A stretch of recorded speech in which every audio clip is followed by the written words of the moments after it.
Maths class 12 हमारा chapter है vector algebra. हम सीबीएसई के प्रीवियस ईयर क्वेश्चंस कर रहे हैं जो 2011 से 2023 तक आए हैं। टॉपिक 8 है वेक्टर प्रोडक्ट या क्रॉस प्रोडक्ट। अगला क्वेश्चन है question number 84, find the area of a parallelogram whose one side and a diagonal are represented by co-initial vectors this and this. तो एरिया ऑफ पैरेललोग्राम आपको find करना है, एक side और एक डायगोनल को-इनिशियल वेक्टर के द्वारा दर्शाए गए हैं। तो यह question CBSE sample question paper 2021 में 2 मार्क्स का आया था। एक बार आप इसे ट्राई करिए, फिर हम आगे बढ़ते हैं। तो यहाँ पर पैरेललोग्राम है, तो पैरेललोग्राम की एक साइड को हमने मान लिया वेक्टर ए और डायगोनल को डी। अब दोनों को इनिशियल थे तो दोनों एक पॉइंट से शुरू हुए, तो ए से मान लेते हैं शुरू हुए।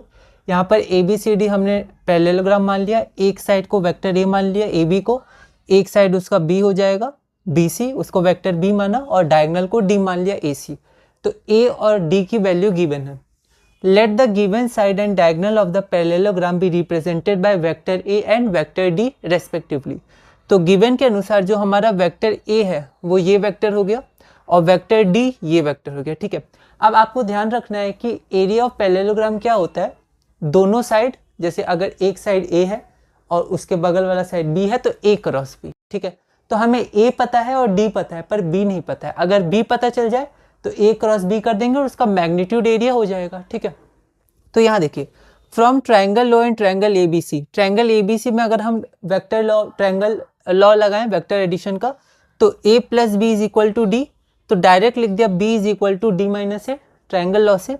तो डी की वैल्यू गिवन है और ए की वैल्यू गिवन है, इसको इक्वेशन 1 मान लिया था। तो बी वेक्टर की वैल्यू आ गई 3i कैप प्लस जे कैप प्लस 4k कैप। आप प्लस और माइनस का ध्यान रखिएगा क्योंकि अगर यहाँ गलती होगी तो आगे के स्टेप्स सही होते हुए भी गलत हो जाएंगे। ठीक है, अब ए क्रॉस बी निकालना है, ए पता है बी हमने कैलकुलेट किया, तो ए क्रॉस बी की वैल्यू आ जाएगी -5i cap minus j cap plus 4k cap. यहाँ प्लस होगा क्योंकि के कैप में जब आप एलिमिनेट करेंगे उसका रो और कॉलम, तो ये 1 और माइनस ऑफ -3, तो 1 + 3 is equal to 4 plus 4k cap. ठीक है, तो एरिया ऑफ पैरेललोग्राम हो जाएगा magnitude of a cross b, जो हो जाएगा आपका आप -5i cap minus j cap plus 4k cap का मैग्नीट्यूड दो कैलकुलेट आप करिएगा तो √42 स्क्वायर, क्योंकि एरिया है तो √42 स्क्वायर यूनिट्स आपका आंसर हो जाएगा। तो इस वीडियो में हमने क्वेश्चन नंबर 84 पूरा किया। अगली वीडियो हम क्वेश्चन नंबर 85 करेंगे और टॉपिक 8 में आगे बढ़ेंगे।